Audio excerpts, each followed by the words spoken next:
Gender and National Universities in Japan. Statement. This presentation uses language that is gender binary. Although it would be ideal to include gender fluid and non-binary people, I use female and male to discuss gender parity in Japanese higher education because the discussion of gender inclusivity is still limited, and consequently there is little to no data on non-binary identities. I hope the greater inclusion of women and embracement of femininity would open up further discussion on this topic. In order to propose reform to the status quo, I will first identify the problem, then identify the cause, and lastly, propose a solution to better the relationship between gender and national universities in Japan. So, what is the problem? Gender inequality is the problem. To put things in perspective, the country ranked 120th out of 156 countries in the Global Gender Gap Index and second worst among OECD countries, followed by Turkey. This Global Gender Gap Index looks primarily at 4 factors: economic participation and opportunity, educational attainment, health and survival, and political empowerment. Japan ranks among the highest and achieves near parity in terms of educational attainment and health and survival. However, if we take a look at the economic and political categories, we observe a significant gender disparity. The high levels of inequality are because there is a disproportionate representation of women in key positions, both in the workplace and in politics. For example, the workforce. While Japan has one of the highest female workforce participation rates, only 14.7% of key positions, such as legislators, senior officials, and managers, are occupied by women. In politics, the numbers are even lower, with women representing 9.9% in the parliament and 10.0% in ministerial positions. Without female representation in the workforce and in politics, the working and living environment remains unchanged, unfriendly for women. Society remains unfriendly for women.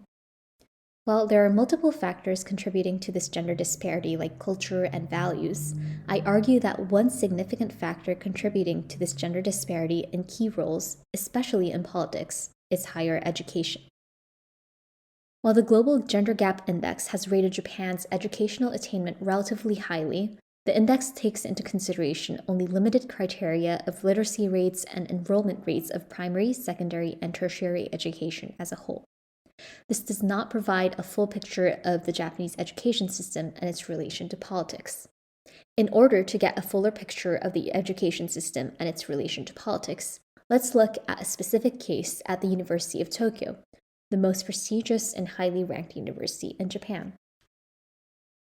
As this figure shows, since 1970, when the ratio of women enrolled in universities was less than 20%, that number has increased steadily over time, reaching almost 50% in 2021. However, if we take a look at the numbers for the University of Tokyo, not only were data for female enrollment unavailable in 1970, but the percentage of women enrolled is barely above 20% in 2021. This dismal data on gender parity in university is not limited to this specific institution, but rather a specific type of institution, national universities. If we take a look at this chart that documents the ratio of male to female university enrollment by university types, we can see that national universities constantly underperform in achieving gender parity, with only 29% of the student population on average being female. Another graph shows the gender ratio for each of the top 7 national universities, a grouping akin to the Ivies in the US in terms of prestige and ranking. We can see that the average female ratio is under the 30% mark. The highest amongst the 7 is Osaka University at 33%, largely owing to the fact that a separate institution, Osaka Foreign Languages University, had been integrated into a larger Osaka University in 2007. But all of them failed to meet the national average at 45.6%. The degree of gender inequality in Japan is further highlighted when compared to the ratio in universities in the US. As a sample, if we take a look into the gender ratio of Ivy schools, 5 out of 8 universities have a little over 50% in female enrollment, averaging at 52% in these leading institutions. Why is this a problem? Why is representation specifically and especially important in national universities? Well, it's because of the relationship between national universities and the government. First and foremost, since these top national universities in Japan are public schools funded by the country, it can be said that women are in an unfair situation where they do not receive equal educational support funded by tax money. Rather than using taxpayer money to reduce the gender gap, the government is working in the direction of maintaining the current gender imparity by not educating women at the same high standards as men. Secondly, and more importantly, diversity and inclusion are especially important in national universities because an overwhelming majority of politicians and bureaucrats are taken from graduates of these institutions. Take a look at this pie chart. It represents the percentage of newly accepted bureaucrats by each institution type: national, public, private, and other in the 2021 cycle. More than 70% of all accepted bureaucrats are graduates of national universities. In other words, gender disparity in national universities affect gender disparity in politics, as seen in the poor statistics we saw with less than 10% of ministry and parliamentary positions being held by women. National university with unequal representation of women is the glass ceiling, the bottleneck that restricts women from assuming key positions to make the necessary systemic reforms for a more equitable society. Now that we have a grasp on why representation is especially important in national universities, we can next look into the causes of this disparity. So, what causes such a great gender gap in national universities? The biggest reason may be the fact that the number of female applicants to national universities is far fewer than male applicants. If we look into University of Tokyo's statistics, we can see that there were 1,855 female applicants out of a total number of 9,089, meaning women constituted 20.4% of applicants. 598 out of 2,993 accepted applicants, or 20% of acceptances, were women, meaning that the applicant to accepted ratio is not too skewed. So why few applicants? There could be several reasons for fewer female applicants. First, cultural reasons. Japan is a society that is still deeply entrenched in traditional gender roles, with men expected to become breadwinners of the family, while women are expected to be homemakers. Also, on a similar note, a survey conducted by Asahi found that of those students who have experienced pressure from their families to choose a university closer to their homes, 70% of them were women.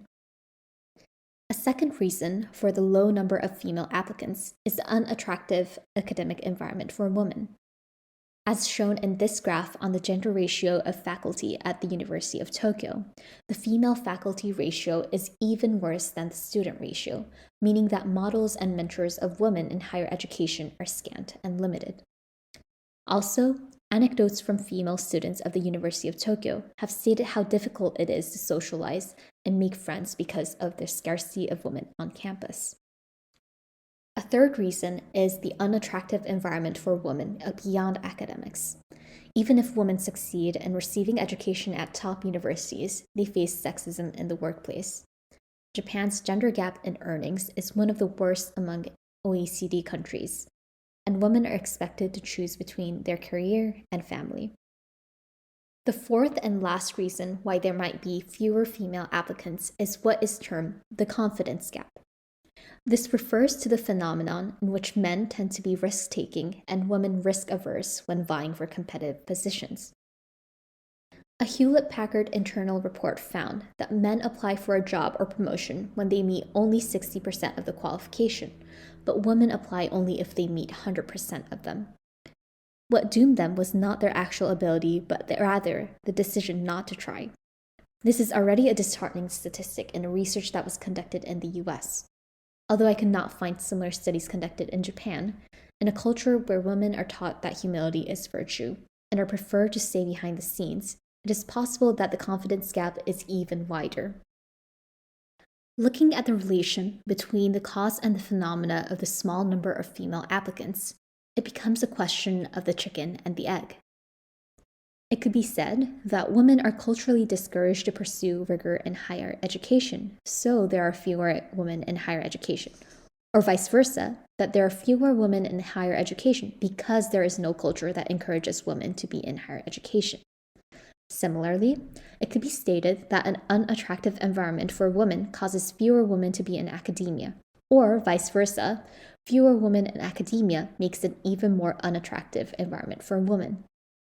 Which brings us to the third part, the solution. The first approach we could take is addressing the chicken. We can culturally encourage women to enter academia and create a more attractive environment for women. Some solutions proposed by the University of Tokyo takes this approach. For example, providing financial aid to female students to help pay for residence. By providing safe and clean residences, the school especially encourages applicants from remote regions because families would be willing to accept living conditions that are attractive. Another example is the information sessions for female middle and high school students given by current female students and alumni of the university. These events offer an insight into life at the university as a woman, giving prospective students a role model to follow.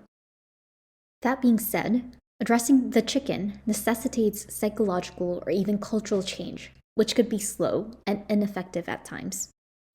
So, the second approach we could take is addressing the egg. And by that, we mean to increase the number of women in higher education.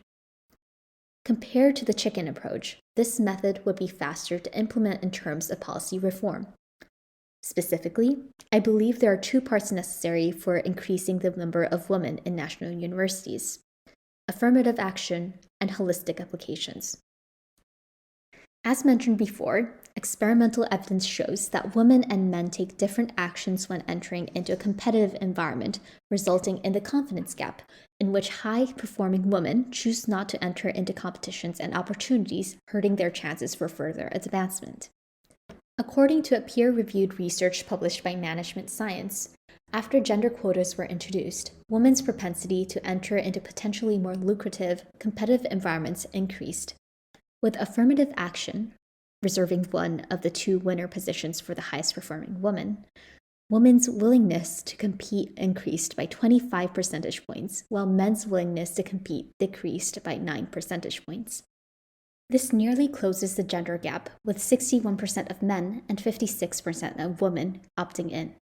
So while opposers of affirmative action worry that it would lower the quality of the university by giving up spots to lesser qualified candidates, the results of the research show that this is not the case. Affirmative action encourages qualified applicants who otherwise would have not applied for competitive positions to enter into competitions. That being said, however, there could be times where gender quotas are unfilled because of the lack of qualifying candidates. This is where my second proposal of holistic applications come into play. The great advantage of holistic applications is that they expand the definition of what makes a candidate qualified by offering multiple criteria and measurements to assess each person. Under the current system, this is not possible. The current system consists of two exams: a standardized preliminary exam and a secondary exam provided by each university, and candidates are strictly measured based on the sum of their scores on these two tests. Candidates are reduced to numbers. As a result, this center examination system generates a whole slew of problems not only for women, but for all students. First, the exam puts students under high pressure, as students can only take the test once a year, and because the test scores are a sole point of evaluation.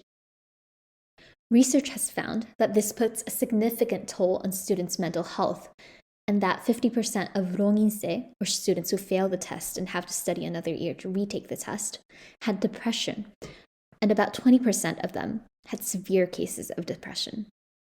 The second problem, somewhat less important of the two, is that the exam is all multiple choice, testing the student's ability for rote memorization rather than critical thinking skills.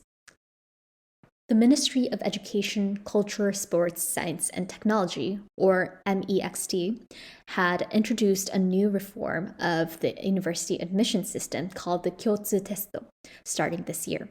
However, While they somewhat address the second problem by putting larger emphasis on critical thinking skills by creating shorter answer segments for the Japanese and math sections of the test, it does not address the more important questions of the highly stressful nature of the exam that assesses students' ability against one measurement. Thus, I propose an even more drastic change to the university admissions process in Japan, resembling the US admissions process. Adding a GPA component would take into consideration how consecutively a student has performed, which takes out the extreme pressure of the one-time, all-or-nothing nature of the centralized exams.